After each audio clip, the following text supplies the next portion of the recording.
o céu de Lisboa rasgou-se numa fúria de trovões, como se o próprio Tejo conspirasse contra a cidade. João sentiu o coração apertar ao ver as nuvens negras engolindo o sol, anos de exílio evaporando num instante de pânico puro. Ele havia fugido dali, um rapaz de 18 anos com o peito em chamas e a família às costas gritando maldições, mas agora, aos 33, regressava não por perdão, mas para impedir que o dilúvio levasse tudo, inclusive o homem que nunca deixara de amar. João pisou no aeroporto de Lisboa com o peso de uma mochila em memórias que doíam como feridas abertas. O ar úmido do outono carregava o cheiro de mar e saudade, mas o que o acertou primeiro foi o rugido das sirenes distantes, e quando o alerta de uma tempestade bíblica a caminho. 17 anos antes, ele correra pelas ruas íngremes do Bairro Alto, lágrimas misturadas à chuva fina, fugindo da casa dos pais onde o pai o chamara de aberração, e a mãe virara o rosto, murmurando orações católicas que soavam como sentenças de morte. Vai-te embora, demónio, rosnara o pai, o punho cerrado como se pudesse apagar o que João era. Ele partira para Amsterdão, onde as luzes da liberdade piscavam sem julgamento, construindo uma vida de ativista pelos direitos LGBTQ+, palestras em universidades e um emprego numa ONG que salvava vidas em zonas de conflito. Mas Lisboa chamava agora, através de uma chamada desesperada de uma velha amiga: a tempestade vem, João. E com ela, fantasmas. Volta. As ruas de Alfama já transbordavam de ansiedade quando ele pegou um táxi. O condutor, um homem de bigode grisalho, resmungava sobre o fim dos tempos, apontando para o rio que inchava como uma veia furiosa.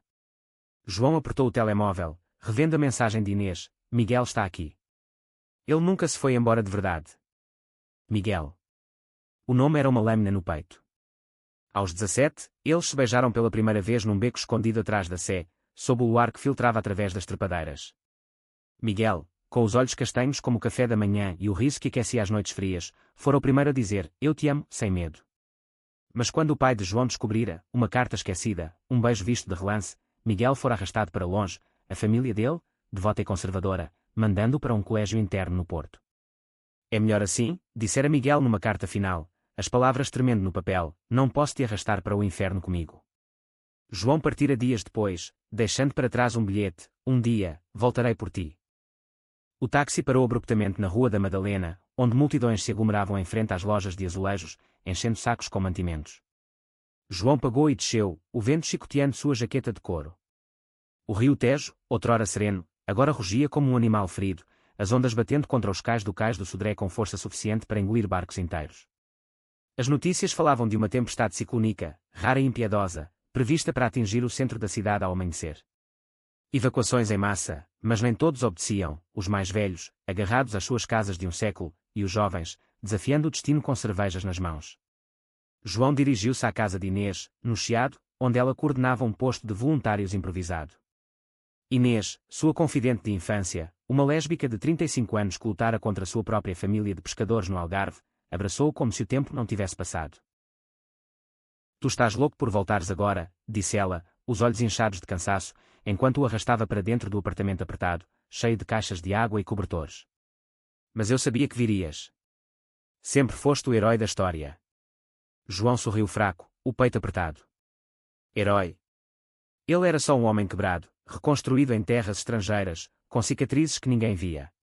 Eles passaram a noite a planejar. João, com sua experiência em resgates humanitários na Síria e no Brasil, lideraria uma equipa de voluntários para evacuar os bairros mais vulneráveis, como Moraria, onde as ruas estreitas viravam armadilhas em cheias. Mas enquanto dobrava mantos de chuva, a porta bateu com violência. Miguel entrou, encharcado, o cabelo preto colado à testa, os ombros largos tensionados sob uma camisola de bombeiro. O ar parou. Miguel congelou no limiar, os olhos encontrando os de João como se o mundo se resumisse àquele instante. João, murmurou, a voz rouca, como se o nome fosse uma prece proibida. João sentiu as pernas fraquejarem. Era ele, mais alto, mais marcado pelo tempo, rugas finas ao redor dos olhos, uma cicatriz na mandíbula de um acidente no trabalho, mas ainda o mesmo Miguel que sonhara com eles fugindo para as praias do Alentejo, livres. Eu. Ouvi que voltaste, disse Miguel, avançando um passo, mas parando como se uma parede invisível os separasse. Inês tossiu discretamente e saiu para a cozinha, deixando-os sozinhos no caos de mapas e rádios crepitantes. Não vim por ti, mentiu João, a voz tremendo, virando-se para a janela onde o céu escurecia. A cidade precisa de ajuda. Miguel riu, um som amargo que cortou o ar. Sempre o Salvador. Fugiste de nós, mas voltas para salvar estranhos. Que ironia. As palavras doeram mais que o esperado, reabrindo feridas que João pensara cicatrizadas. Ele queria gritar que fugira por amor, por medo de arrastar Miguel para o abismo da rejeição familiar, mas o orgulho, esse velho companheiro, travou sua língua. Em vez disso, apontou para o mapa. Onde precisamos mais? Miguel hesitou, depois assentiu, profissionalismo sobrepondo-se à dor. No Barro Alto. As caves inundam primeiro. Mas há gente que não quer sair. Velhos com histórias, famílias presas em tradições. Trabalharam lado a lado naquela noite, os dedos roçando acidentalmente ao passarem ferramentas, cada toque uma faísca de memória. Miguel contara pedaços da sua vida, tornara-se bombeiro, casara com uma mulher por pressão familiar, um casamento que durara 2 anos, terminando em divórcio silencioso, e agora vivia sozinho, voluntariando-se em abrigos para jovens LGBTQ+, fugidos de casa. Eu procurei por ti, sabes? Em Amsterdão, Berlim. Mas tu eras um fantasma. João engoliu em seco, recordando as noites em que sonhara com Miguel, acordando com o peito vazio. Eu tinha medo. Meu pai. Ele me deserdou. Disse que eu era uma vergonha para Portugal. Miguel tocou seu braço, o gesto breve mas elétrico. E agora? Ainda tens medo? A tempestade chegou ao raiar do dia, um rugido que abalou as fundações da cidade. Chuva caía em lençóis grossos, transformando as calçadas de pedra em rios traiçoeiros. João e Miguel lideraram a equipa pelas ruas do Barro Alto, gritando ordens acima do vento levante. Senhor Oliveira, tem de sair. A cave está subindo. João puxava um idoso relutante, um antigo sapateiro que se agarrava a fotos amareladas da família. O homem resistia, olhos nublados por catarata e teimosia.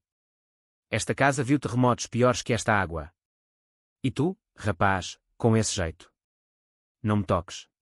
A palavra jeito caiu como um soco. O velho, católico devoto, via o pulso de João, a forma como ele se movia, e via o pecado.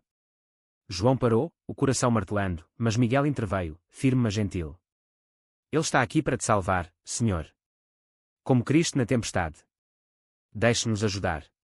O velho cedeu, e enquanto carregavam escada acima, João sussurrou para Miguel, obrigado. Ainda sabes ler as pessoas. Mas o conflito veio rápido. No posto de comando improvisado na Praça Luís de Camões, o pai de João apareceu, encharcado e furioso, liderando um grupo de vizinhos conservadores que acusavam os voluntários de priorizar os desviados. O pai, agora encanecido e curvado, apontou um dedo trêmulo para João. Tu voltaste para nos envergonhar mais. Esta tempestade é castigo divino por gente como tu. A multidão murmurou, ecos de preconceito antigo. Lisboa, cidade de fado e tolerância aparente, ainda abrigava bolsões de ódio, especialmente em tempos de crise. Miguel se interpôs, o peito inchado de raiva contida. Ele está salvando vidas, seu velho tolo. Incluindo a sua. O pai de João piscou, atordoado, como se visse o filho pela primeira vez em anos. Miguel. Tu. Defendendo esta coisa. O confronto escalou, vozes sobrepondo-se ao trovejar, até que um estrondo ecoou, um muro desabou no rocio, soterrando carros e pessoas. A equipa correu, adrenalina substituindo o ódio. João mergulhou na lama, puxando uma mulher e sua filha de debaixo do escombro, os braços queimando de esforço. Miguel estava ao seu lado, erguendo vigas com mãos calejadas. Num momento de pausa, ofegantes sob a chuva, seus olhares se cruzaram. Eu errei, Miguel, confessou João, a voz quase engolida pelo caos. Fugi porque te amava demais para te ver sofrer. Miguel limpou o rosto, água e lágrimas misturadas. E eu casei para esquecer. Mas nunca esqueci. Volta para mim, João. De verdade, desta vez. Enquanto a tempestade rugia, eles continuaram, salvando vidas num bairro onde o preconceito era tão antigo quanto as pedras. Mas o verdadeiro teste veio à noite, quando o Tejo transbordou, engolindo o terreiro do Paço. João recebeu uma chamada, sua mãe, sozinha na casa da família em Belém, recusava evacuar, murmurando sobre pecados não perdoados. Ele correu pelas margens inundadas, Miguel ao seu lado, remando num bote improvisado. A casa, com seus azulejos azuis desbotados, balançava como um barco à deriva. Dentro, a mãe de João, frágil aos 70 anos, estava sentada à mesa, uma Bíblia aberta. Mãe, chamou João, a voz quebrando. Ela ergueu os olhos, o rosto pálido. Tu. O meu menino. O que fizemos contigo? As palavras saíram em catadupa, o medo dela, a pressão da igreja, o silêncio que os consumira. Eu te amei, mas o diabo sussurrava, confessou ela, lágrimas caindo. Miguel, segurando a porta contra a água que subia, disse suavemente: "O amor não é diabo, senhora. É salvação." Ela assentiu, devagar, e deixou-se levar. No bote, sob a chuva que amainava, João segurou a mão dela. "Perdoa-me por fugir." "Não, filho. Perdoa-nos por te empurrar." A tempestade começou a recuar ao amanhecer, deixando Lisboa encharcada mas de pé. Nas ruas limpas, voluntários e sobreviventes se abraçavam, histórias de heroísmo espalhando-se como o sol nascente. João e Miguel caminharam pelo mirador da Senhora do Monte, a cidade estendendo-se abaixo como um tapete de resiliência. "E agora?" perguntou Miguel, os dedos entrelaçados. João sorriu, o peso finalmente aliviado. "Agora, ficamos juntos. Para reconstruir, não só as casas, mas as almas." Mas a paz era frágil. Dias depois, num jantar comunitário no convento do Carmo, o pai de João apareceu, hesitante. "Eu vi o que fizeste. Salvaste a tua mãe. Talvez possas salvar-me a mim também." As palavras eram um fio de esperança, e João, com Miguel ao lado, estendeu a mão. A família, outrora partida, começava a se costurar, fio por fio, em meio a risos e lágrimas. Inês ergueu uma taça, pelos que voltam. Pelos que amam apesar de tudo. E Lisboa, ferida mas viva, ecoava o brinde. O sol filtrava através das nuvens remanescentes, pintando o Tejo de tons de âmbar, mas o ar ainda cheirava a lama e perda. João acordava sobressaltado todas as noites no apartamento emprestado de Inês, revivendo o resgate da mãe, o momento em que ela apertara sua mão no bote, sussurrando: "Meu menino, meu Joãozinho." Era um perdão parcial, mas bastava para reacender algo nele, uma chama que o exílio em Amsterdão quase extinguira. Miguel dormia no sofá ao lado, o corpo exausto de turnos duplos nos bombeiros, mas sempre acordava ao menor sinal de agitação de João, tocando seu ombro com uma ternura que dizia mais que palavras. "Sonhaste com a tempestade", murmurava Miguel, os olhos sonolentos mas atentos. João assentia, virando-se para traçar o contorno da cicatriz na mandíbula dele, lembrança de um incêndio no Intendente, onde Miguel salvara uma família inteira, ganhando uma medalha que nunca exibira. Não a tempestade. O passado. Meu pai. Ele veio ao jantar, mas vi o julgamento nos olhos dele. Ainda me vê como o filho que fugiu. Miguel puxava-o para perto, o calor dos corpos uma âncora no escuro. Ele veio, João. Isso é mais do que a maioria faz. Dá tempo. Como nós demos. Os dias pós-tempestade eram um turbilhão de reconstrução. João integrou-se à equipa de apoio psicológico da Câmara Municipal, oferecendo sessões para sobreviventes traumatizados, muitos deles jovens LGBTQ+, que a crise forçara a revelar segredos de família, e quando sua própria história.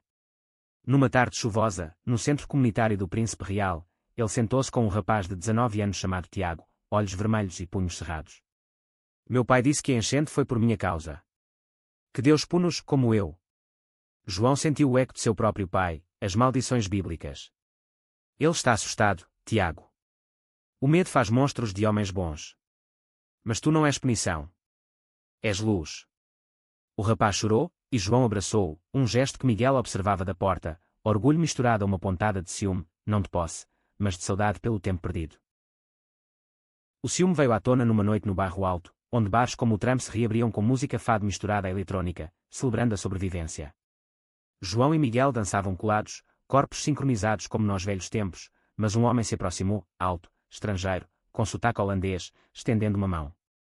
"João. Do Amsterdão. Lembro-me das tuas palestras." Era Lars, um ex-colega de trabalho, agora em Lisboa para um projeto de arte que era. O abraço foi inocente, mas Miguel se afastou, o rosto endurecido. No beco lá fora, sob as luzes neon piscantes, ele explodiu. Quem era ele? Outro fantasma do teu exílio. João recuou, ferido. Um amigo, Miguel. Não tudo é traição. Tu casaste, lembras? Com a Ana, para acalmar a família. As palavras saíram afiadas, reabrindo a ferida do casamento de conveniência de Miguel, um escudo contra o escrutínio social que o deixara vazio por dentro. Eles brigaram ali, vozes e quando nas paredes grafitadas com arco-íris e slogans de orgulho. Eu casei porque tu partiste, gritou Miguel, lágrimas na voz. Pensei que era o fim. Que preferias a liberdade a mim. João caiu de joelhos na calçada molhada, o peito rasgando-se. Eu parti por ti. Para não te verem como eu, o desviado, o erro. Mas errei. Errei tanto. Miguel ajoelhou-se também, as mãos tremendo ao tocar o rosto de João. Então para de errar. Fica. Luta conosco. O beijo que veio foi desesperado, salgado de chuva e arrependimento, selando uma promessa sob o olhar indiferente das estrelas. Mas os fantasmas familiares não descansavam. O pai de João, António, um antigo oleiro de Belém cujas mãos calejadas moldavam argila há décadas, começou a aparecer nos locais de voluntariado. No início, era silencioso, carregando caixas, limpando detritos, mas o orgulho o impedia de falar. Uma tarde, no estaleiro do Tejo, onde João coordenava a remoção de destroços, António aproximou-se, o chapéu de palha sombreando olhos evasivos. Filho. Eu vi as notícias. Tu salvaste aquela gente no Rocio. Incluindo o padre da paróquia. João parou, pá na mão, sujo de lama. Não foi por glória, pai. Foi porque era certo. António engoliu em seco, olhando para o rio. Eu. Fui errado. A igreja dizia que eras doente. Mas vendo-te agora. És homem. Meu homem. As palavras eram rudimentares, mas sinceras, e João sentiu o nó na garganta dissolver. Obrigado por dizeres. Mas o amor. O meu amor por Miguel. Isso muda.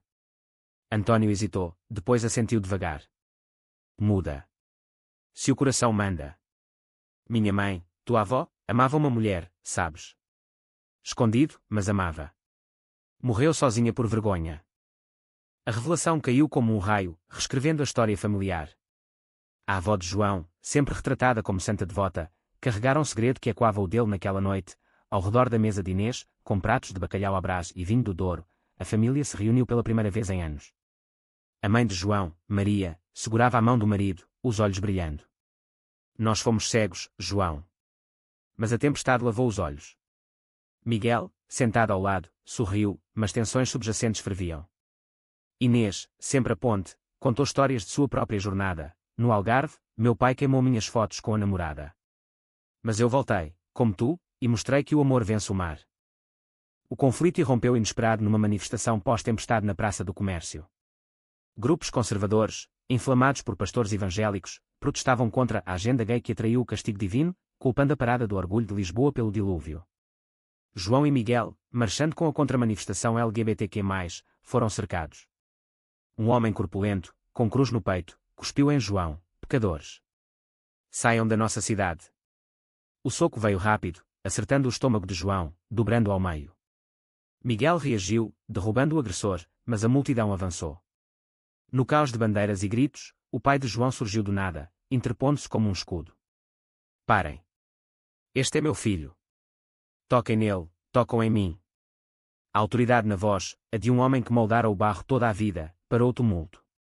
Policiais intervieram, e a família fugiu para um café próximo, ofegantes. Ali, com copos de galão fumegantes, António confessou, eu ia à igreja deles. Acreditava. Mas depois da tempestade. Vi como o ódio destrói. Como quase destruiu-nos.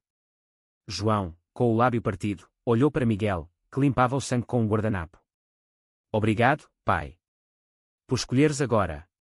O abraço que se seguiu foi desajeitado, cheirando a tabaco e argila, mas real. Enquanto Lisboa se curava, João e Miguel enfrentavam seu próprio vendaval interno. Uma carta chegou de Amsterdão, a ONG pedia seu regresso para uma missão urgente no Líbano. É o teu chamado, disse Miguel, voz neutra, mas olhos traídos. João rasgou o papel, não. O meu chamado é aqui. Contigo. Com esta família que estamos construindo. Eles selaram a decisão numa caminhada pelo Jardim da Estrela, mãos dadas abertamente, ignorando olhares curiosos. Vamos abrir um centro, propôs João. Para jovens como nós éramos. Um farol em Lisboa. Mas o destino tinha mais curvas. Inês revelou estar grávida, de uma doadora, fruto de seu relacionamento com uma artista espanhola, e pediu a João para ser padrinho. Tu salvaste a cidade, salva a minha família agora. A notícia trouxe alegria, mas também medo, e se o mundo ainda julgasse?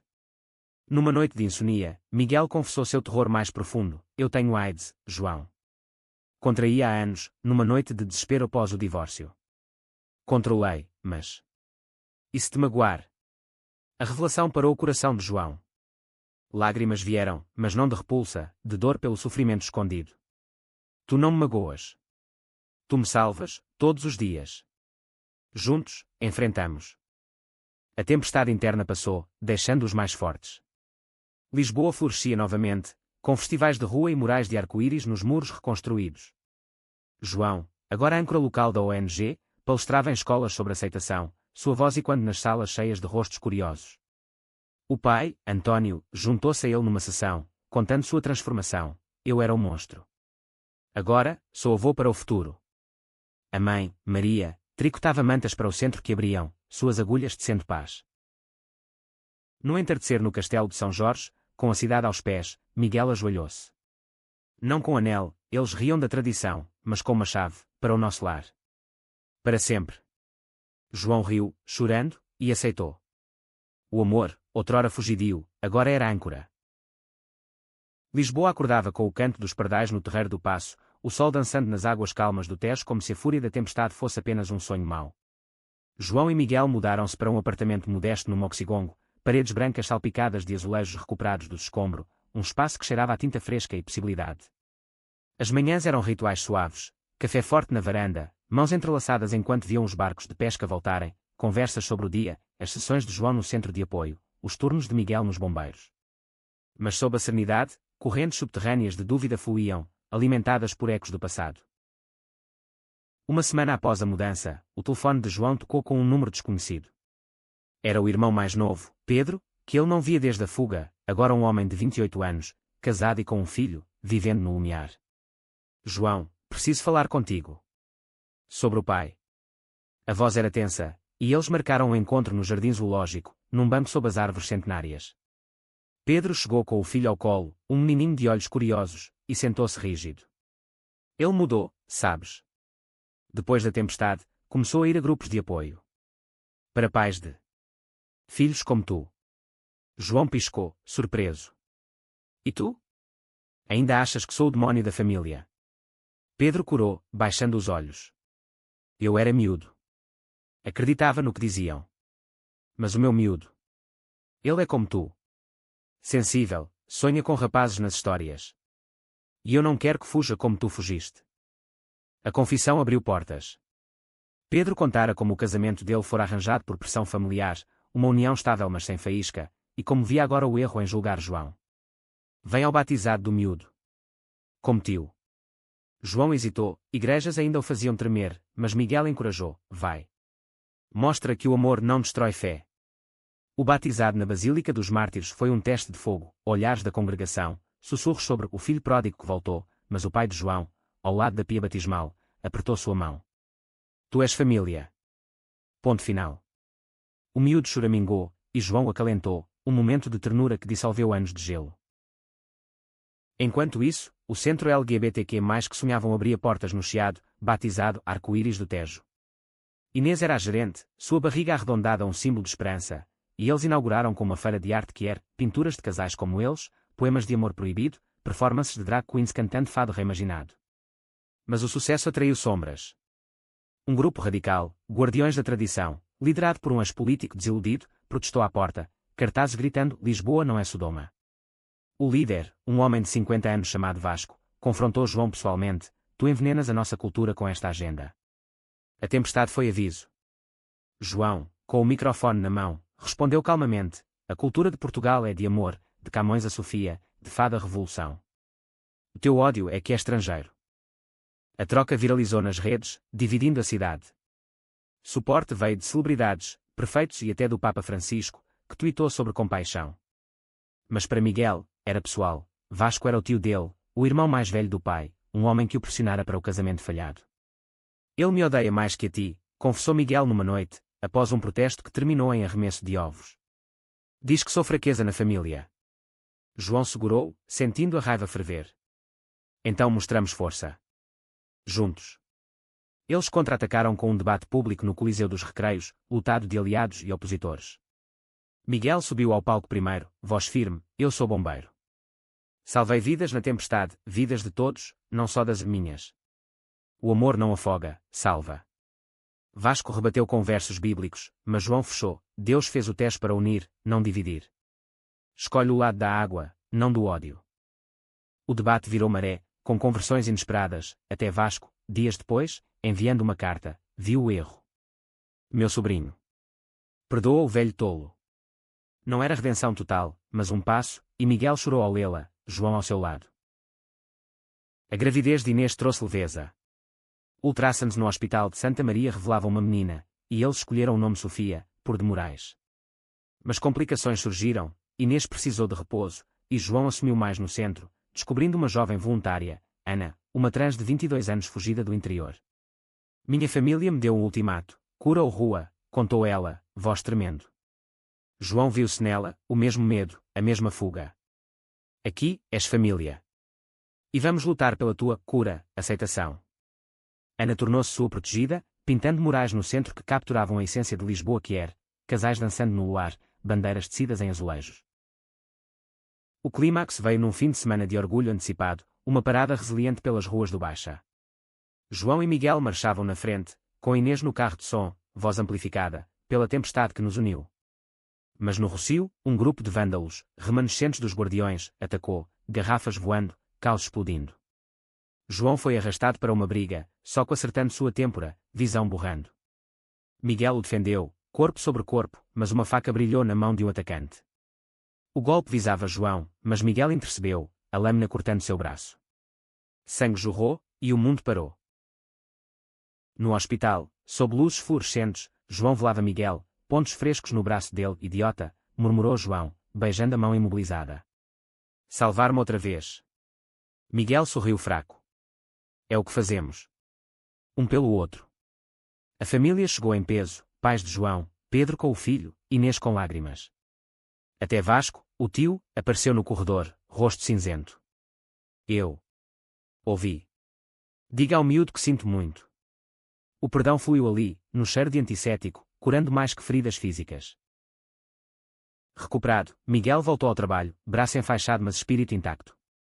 O incidente galvanizou o movimento, doações choveram, o centro expandiu. João e Miguel, agora inquebráveis, planejavam o futuro, viagens ao Algarve, talvez a adoção.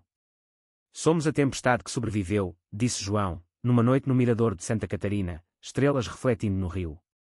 Miguel riu, e a queima mais forte. O outono em Lisboa estendia-se preguiçoso, folhas douradas caindo como confetes nas praças, mas para João e Miguel, o ritmo acelerava com a expansão do arco-íris do Tejo. O centro agora abrigava não só sessões de apoio, mas oficinas de arte e terapia, um farol para os marginalizados que a tempestade escancarara ao mundo. Ana, a jovem trans, florescia como coordenadora de eventos, sua confiança crescendo com cada mural que pintava, o último, um casal abraçado contra ondas furiosas, inspirado neles. Vocês são a prova, dizia ela, pincel na mão. Que o amor resiste.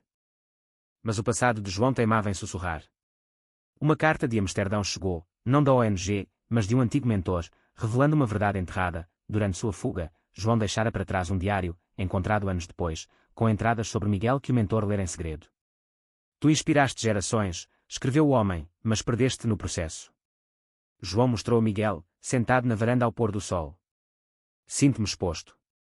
Como se todos soubessem as minhas fraquezas antes de eu. Miguel folheou as páginas amareladas, parando numa, Miguel é o meu sol, sem ele, sou eclipse. Seus olhos marejaram. Estas palavras. Elas me mantiveram vivo quando pensei que tinhas esquecido. O abraço que se seguiu foi profundo, mas plantou uma semente de vulnerabilidade. João questionava se merecia essa segunda chance. A família se entrelaçava mais. Domingos na casa dos pais em Belém tornaram-se rotina, António ensinando Miguel a moldar argila, mãos guiando mãos num torno que girava como o destino, Maria cozinhando pastéis de nata, rindo de histórias de Amsterdão que João contava, omitindo as noites solitárias. Pedro trazia o filho, Tomás, que chamava João de tio arco-íris, e desenhava casais de mãos dadas.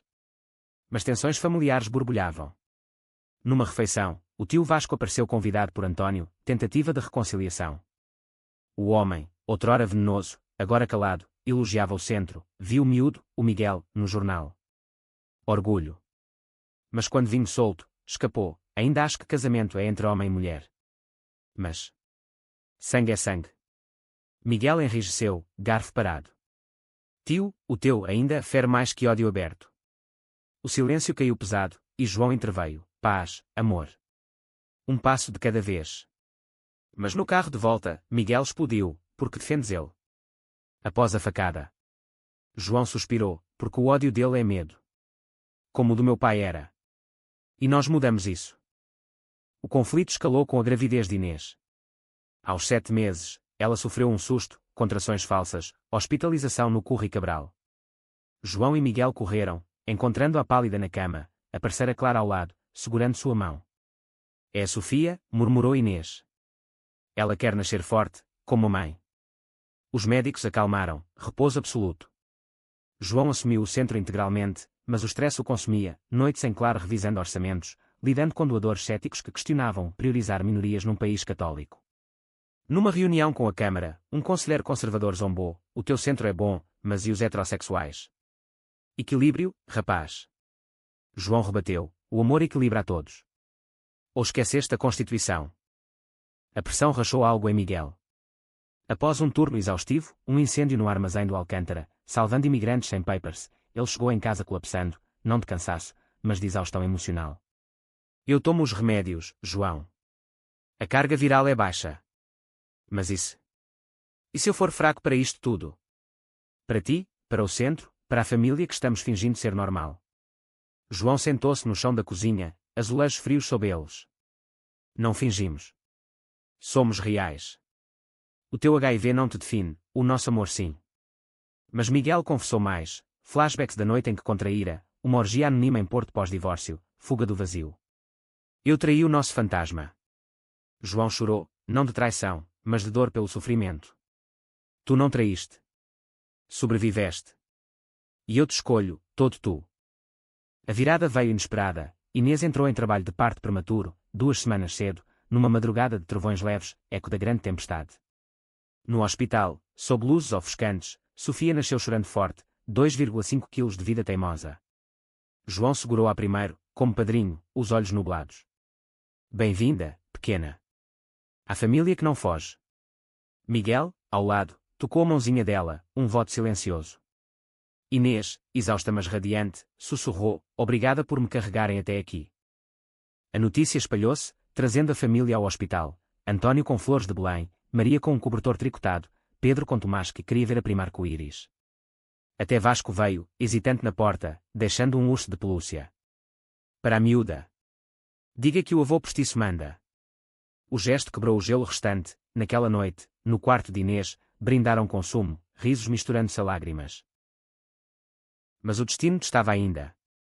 O centro enfrentou uma crise. Um doador anónimo, descoberto como um bispo conservador arrependido, retirou fundos após pressão interna da diocese, alegando incompatibilidade doutrinal.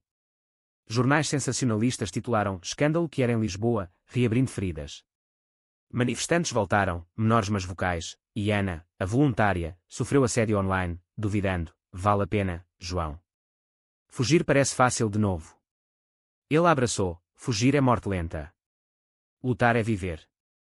João e Miguel organizaram um gala de angariação no Teatro Nacional Dona Maria II, estrelas portuguesas como performers, um fado que de Marisa, poesia de um autor trans.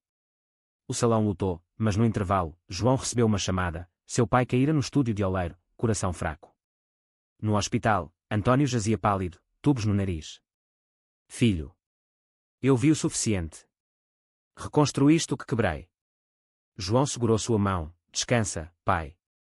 O legado é teu, mãos que moldam, não destroem. António piscou fraco: e o teu? Amor que salva. Ele estabilizou, mas o susto uniu-os mais. Meses depois, com Sofia batizada no centro, uma cerimónia laica, arco-íris em vez de água benta, João propôs a expansão, filiais no Porto e Faro. Miguel, braço curado, sorriu: contigo, para onde for. Num piquenique no Monsanto, com a família espalhada em mantas, Tomás correu para João: tio, conta a história da tempestade. E João contou, não de destruição, mas de retornos, de amores que vencem dilúvios. Inverno instalou-se em Lisboa com um manto de neblina suave, o Tejo envolto em véus que suavizavam as cicatrizes da tempestade. O arco-íris do Tejo pulsava como coração da cidade, com Sofia, agora de 3 meses, um anjo de bochechas rosadas, visitando semanalmente nos braços de Inês, incentivando voluntários com gorgolejos. João coordenava parcerias com escolas, introduzindo currículos de educação inclusiva, enquanto Miguel treinava novos recrutas nos bombeiros, enfatizando empatia em resgates: salvar uma vida é salvar uma história, ouça primeiro. Mas o equilíbrio tremia com uma notícia bombástica: eleições municipais aproximavam-se, e um candidato populista, Henrique Lopes, prometia limpeza moral, cortando fundos a centros como o deles, revivendo leis anti-LGBTQ+, disfarçadas de tradição familiar. Henrique, um advogado de Cascais com sorriso televisivo, atacava em comícios: Lisboa é católica, não carnaval sodomita. O alvo era claro, e João sentia o peso: ele usa o nosso amor como arma. Miguel, pragmático, sugeriu: lutamos com votos. Eu falo nos quartéis, bombeiros não votam em ódio. A campanha começou sutil, debates na RTP, onde João representava o centro. Henrique zombou: senhor fugitivo, regressou para corromper. João rebateu: regressei para curar. O ódio corrompe mais que amor. As audiências aplaudiram, mas ameaças online choveram, perfis anónimos prometendo outra tempestade para os desviados. Ana, agora confidente, sofreu o pior: dochada, endereço vazado, família do interior ligando em fúria. Eles dizem que sou monstro, chorou ela no escritório de João. Ele a abrigou em casa, Miguel cozinhando sopa: monstros são eles. Tu és leoa. O conflito pessoal irrompeu quando Pedro, o irmão, revelou lealdade dividida, casado com a filha de um apoiador de Henrique, pressionado a ficar neutro. Não posso perder tudo, João. O Tomás precisa de estabilidade. João sentiu traição aguda: neutro é cumplicidade. Lembra-te da tua confissão, não deixes o miúdo fugir como eu. Pedro saiu magoado, e naquela noite, João confrontou o pai: ele é como tu eras, temendo perder. António, recuperado mas frágil, disse: fala com ele. Como eu falei contigo na tempestade. A reconciliação veio num café no Lumiar, Tomás brincando com carrinhos. Pedro confessou: o Henrique prometeu empregos. Mas vi o medo nos olhos da minha mulher quando falou de ti. Ela apoia-te, secretamente. Eles choraram, abraçando, e Pedro prometeu testemunhar num fórum público, pela família que somos agora. Enquanto isso, o relacionamento de João e Miguel testava limites. Uma viagem a Amsterdão, João convidado para uma conferência, reacendeu fantasmas. No canal, sob pontes floridas, ele encontrou Lars novamente, o ex-colega, convidando para um drink de velhos tempos. Inocente, mas Miguel, por videochamada, viu a faísca: vai. Mas lembra, eu sou o teu porto. João recusou, voltando cedo, mas a dúvida plantada cresceu. De regresso, Miguel admitiu: eu tenho medo de te perder para o mundo que te acolheu melhor. João ajoelhou-se: o mundo é grande, mas o meu lar és tu. Prova: case-me, Miguel. Aqui, em Lisboa. A proposta, simples, com um anel de prata moldado por António, foi aceito com lágrimas. O casamento planejava-se discreto, no jardim do Palácio da Ajuda, com família e amigos. Mas Henrique sabotou: um escândalo fabricado, alegando que João seduzira voluntários menores, mentiras e quando o passado familiar. A polícia investigou, interrogando Ana: é verdade? Ela riu: sedução. Ele me salvou. As provas desmoronaram, mas o dano: doadores hesitantes, voluntários assustados. O clímax eleitoral veio num debate ao vivo no Campo Pequeno. Henrique atacou: o teu centro é ninho de vícios. João, calmo, mostrou fotos da tempestade: salvos por amor, não por ódio. Miguel subiu, braço ao lado: eu arrisquei a vida por esta cidade. Vota em mim, não nele. A multidão rugiu, e pesquisas viraram: Henrique perdeu por margem estreita, sua campanha afundando como o Tejo em fúria. Mas a vitória pessoal veio primeiro. O casamento, sob céu estrelado, com Sofia como flor de damas miniatura, selou votos, na bonança e na tormenta. Inês chorou: António abençoou com água do Tejo, pelos meus filhos. Pedro, redimido, ergueu taça: pela família que escolhemos. Pós-eleição, Henrique renunciou: escândalos de corrupção revelados, vingança do destino. O centro expandiu, com filial no Porto inaugurada por Ana. João e Miguel, agora maridos, adotaram um cão resgatado da tempestade, batizado Esperança. Numa noite no bairro Alto, dançando fado, João sussurrou: fugi uma vez. Nunca mais. Miguel sorriu: e eu te prendo com amor. Lisboa, eterna, aplaudia. Primavera irrompeu em Lisboa com fúria floral, jacarandás roxos tingindo as ruas como veias de esperança, e o casamento de João e Miguel ecoava ainda nos corações da cidade. O arco-íris do Tejo celebrava aniversário com um festival no Terreiro do Paço, danças, discursos, Sofia engatinhando na grama sob olhares atentos de Inês e Clara. Ana liderava uma oficina de escrita que era, jovens como Tiago, agora estagiário confiante, partilhando histórias de superação. Vocês nos deram voz, disse um rapaz, e João, com Miguel ao lado, sentiu o círculo completar-se, do fugitivo ao farol. mas o destino, caprichoso como o Tejo, reservava uma última provação. Uma reportagem internacional, da BBC, sobre a resiliência LGBTQ+ pós-desastre, escolheu João como rosto, entrevistando no Mirador de Santa Luzia. Fugi da família conservadora, confessou ele à Câmara, mas regressei para salvá-la, e a mim. A peça viralizou, mas atraiu ódio global, trolls russos e americanos inundando comentários, e pior, uma carta anónima ao centro: sabemos os teus segredos, fugitivo. Para Howard. A ameaça era vaga, mas real, polícia investigava, mas paranoia instalou-se. Miguel, protetor, insistia: fecha temporariamente. João recusou: fechar é fugir de novo. O conflito interno de João ressurgiu. Numa sessão terapêutica, ironia, ele aconselhando outros mas negligenciando-se, ele desabafou com um colega: casei, mas sinto o peso do exílio. E se Lisboa me engolir de volta? O terapeuta, um homem que era de Setúbal, disse: o exílio não acaba, transforma. Usa-o. Inspirado, João escreveu um livro, Tempestade de Retorno, memórias intercaladas com guias de aceitação familiar.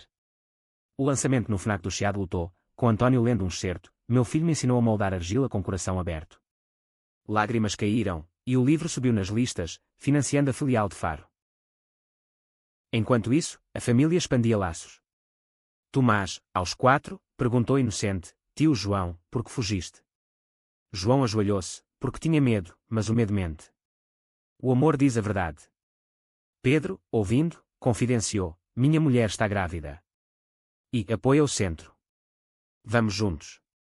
A gravidez trouxe Maria aos saltos, tricotando mais cobertores, e Vasco, redimido, doou ferramentas para oficinas de arte. Mas a ameaça materializou-se numa noite de gala beneficente no convento dos Cardeais. Fogos de artifício iluminavam o céu quando um homem mascarado invadiu, lata de gasolina na mão, gritando pelos guardiões. Ele era um fã fanático de Henrique, desempregado pós-eleição, e visava o palco onde João discursava. O cheiro de combustível espalhou pânico, mas Miguel, sempre o bombeiro, saltou, derrubando-o, extintor em punho. Chamas pequenas lamberam cortinas, mas foram sufocadas. João correu para Miguel, tossindo fumaça: mais uma cicatriz por mim. O agressor foi preso, confessando: vocês destruíram minha fé. João testemunhou no tribunal: a fé verdadeira constrói, não queima. O incidente fechou um ciclo. Henrique, arrastado para o escândalo como instigador indireto, enfrentou inquérito, sua carreira afundando. O centro emergiu mais forte, com segurança reforçada e apoio governamental. Inês, com Sofia nos braços, abriu a filial no Porto via Zoom, Ana cortando a fita remotamente. De fugitiva à fundadora, brincou ela. Verão chegou com calor úmido, e João e Miguel fugiram para o Alentejo, praias de areia branca em Comporta, onde sonharam adolescentes. De mãos dadas na água, João disse: aqui, livres. Miguel riu: sempre fomos. Só precisávamos acreditar. De volta, adotaram um menino de 7 anos, Rafa, órfão da tempestade, com olhos curiosos e riso fácil. Casa nova, disse o miúdo, e João prometeu: casa eterna. Anos fluíram como o Tejo, Rafa cresceu no centro, aprendendo amor sem limites, Sofia tornou-se a princesa que era, de Inês, dançando em paradas. António e Maria envelheceram graciosamente, avós orgulhosos. Pedro divorciou-se amigavelmente, criando Tomás com apoio do centro.